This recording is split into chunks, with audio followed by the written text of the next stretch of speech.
சுழலும் கோள்கள் அவன் சொல் கேட்கும். அவனை தொழுதால் போதும் நல்லதே நடக்கும். ஆனை முகனை தொழுதால் நவக்கிரகங்களும் மகிழும்.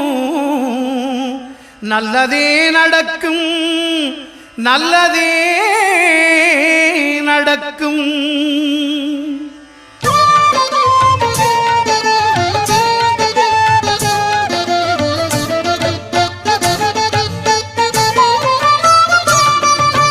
ஒன்பது கோளும் ஒன்றாய் காண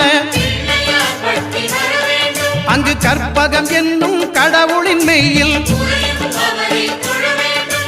ஒன்பது கோளும் ஒன்றாய் காண அங்கு கற்பகம் என்னும் கடவுளின் மெய்யில். சூரியன்